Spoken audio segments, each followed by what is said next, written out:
ஏம்மா, நீ தேடிட்டு இருக்கிற நபர் இன்னும் கிடைக்கலையா?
லட்சுமி பொண்ணும் என்ன வேலை பண்ணிட்டேமா.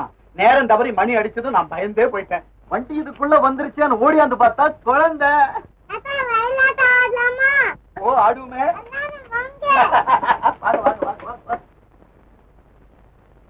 எல்லாரும் வாங்க, வரிசையா நில்லுங்க.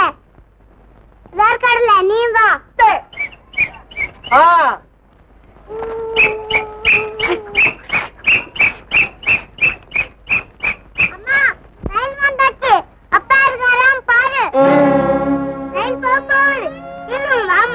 கல்யாணி, குழந்தை ஆசையா கூப்பிடுது, வாமா. ஐயா, என் வாழ்க்கை இப்படி ஒரு விளையாட்டா போகும்னு நான் நினைக்கவே இல்லை. என்னம்மா நீ அதையே நினைச்சுக்கிட்டு? குழந்தை ஏதோ வேடிக்கைக்காக கூப்பிடுது, அது ஆசைக்காக தேடுற மாதிரி வந்து நடிமா, வாமா. வாமா.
நேரத்தை நான் மறந்தேன், நாணத்தில் தலை குனிந்தேன்.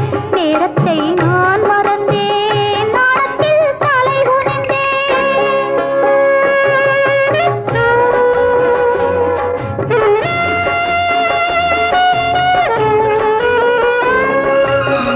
கண்ணாடி வளையல்களை கையோடு நான் எடுத்தேன்.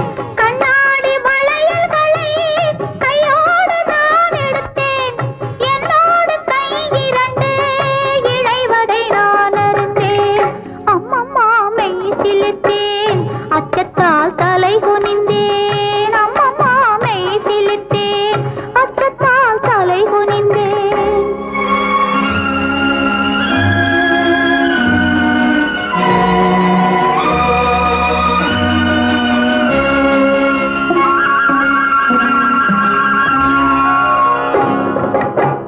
கை நிறைய பூவெடுத்து காற்று போல் நடந்து வந்தேன். கை நழுவி பூ விழுந்து கால் தேடி போக கண்டேன். கால் பார்த்து தலை நிமிர்ந்தேன், கண் பார்த்து தலை குனிந்தேன்.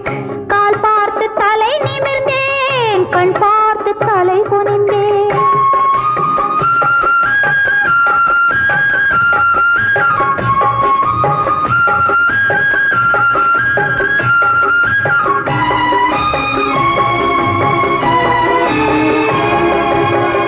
மேகம் மறைத்த நிலா,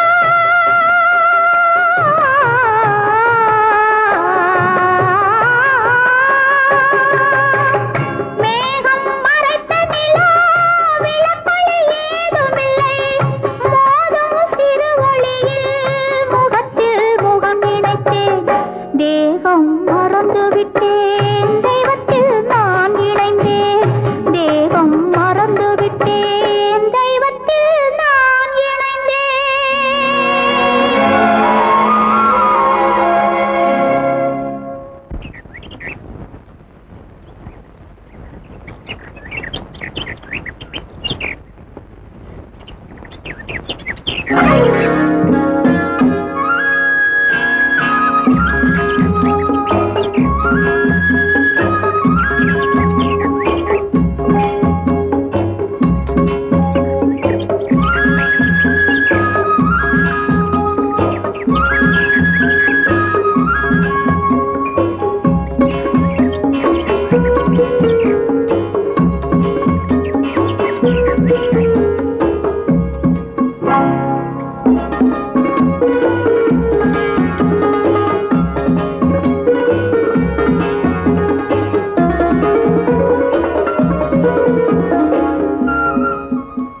கல்யாணி, ட்ரெயினுக்கு நேரமாச்சு. நான் வரட்டுமா? நீங்க போகணுமா? உன் பக்கத்திலேயே இருந்துடட்டுமா? அத நான் சொல்லணுமா? இத நீ சொல்லித்தான் நான் தெரிஞ்சுக்கணுமா? தெரிஞ்சும் ஏன் போகணுமா? நாம கணவன் மனைவியா வாழ வேண்டாமா? அதுக்கு பிரிஞ்சுதான் ஆகணுமா? கொஞ்ச நாள் பிரிவுக்கு இவ்வளவு கலங்கணுமா? கொஞ்ச நேரம் பிரிஞ்சிருக்க என்னால முடியுமா? பிரிவிலையும் ஒரு இன்பம் இருக்கு தெரியுமா? அத புரிஞ்சிருந்தா என் மனசு துடிக்குமா? போனதும் திரும்பிடுறேன். போதுமா? சத்தியமா? சத்தியமா. நான் வரட்டுமா?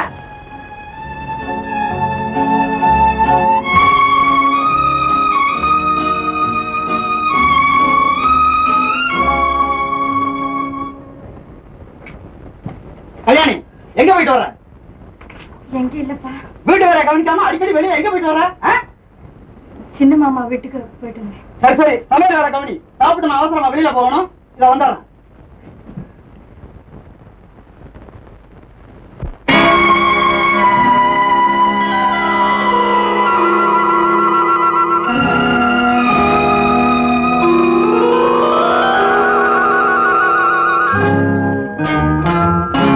சிப்பியில் பனி விழுந்து முத்து போல் வளர்ந்ததம்மா.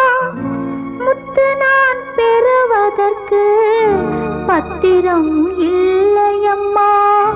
வெட்கத்தை மறந்ததனால் அச்சத்தில் விழுந்ததம்மா. வெட்கத்தை மறந்ததனால் அச்சத்தில் விழுந்ததம்மா.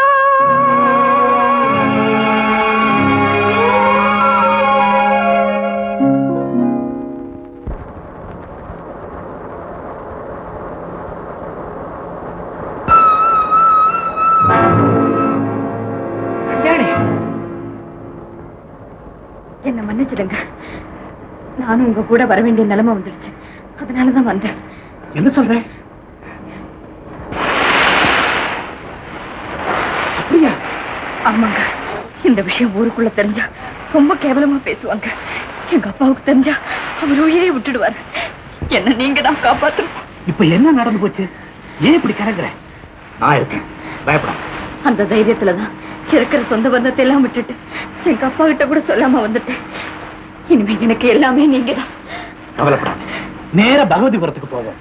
எங்க அப்பா அம்மா கிட்ட சொல்லி உங்க அப்பா சம்மதத்தோட கல்யாணத்தை முடிச்சுக்க. போதுமா?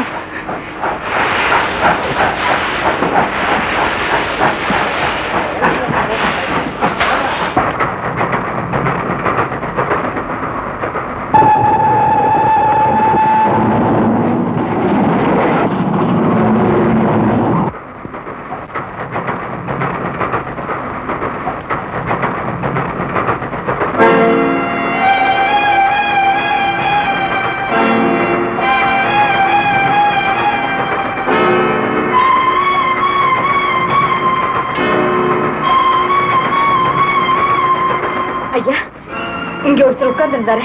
அவரை பாத்தீங்களா? அவர் முந்தின ஸ்டேஷன்ல இறங்கிட்டாரு. ஏதாவது வாங்க போயிருப்பாரு. அந்த ஊர்ல வண்டி கொஞ்ச நேரம் தான் நிக்கும். வண்டி புறப்பட்டு அடுத்த கேரேஜ்ல ஏறி இருப்பாரு. ஒண்ணும் கவலைப்படாதமா. வரப்போறது பகவதிபுரம். அங்க இறங்கி தேடி பாரு.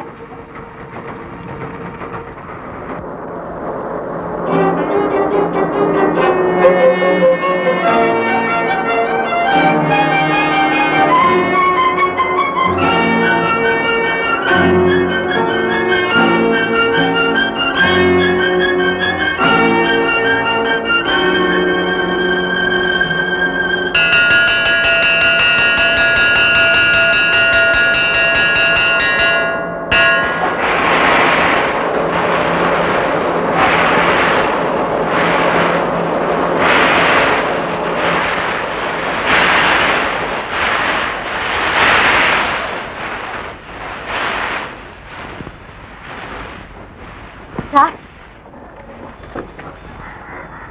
அடுத்த வண்டி எப்ப வரும்? ஏம்மா? நானும் அவரும் இந்த வண்டியில தான் வந்தோம். பக்கத்து ஸ்டேஷன்ல இறங்கினாரு. வண்டி பொறுத்துடுச்சு.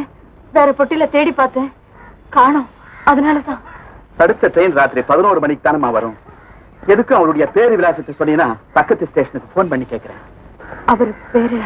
ஆபத்துக்கு பாவம் இல்ல, சொல்லுமா. அவரு பேரு பாஸ்கர். இந்த ஊர்க்காரர் தான். அப்படியா? சரி, நீ அந்த வெயிட்டிங் ரூம்ல இரு, நான் போன் பண்ணிட்டு வரேன்.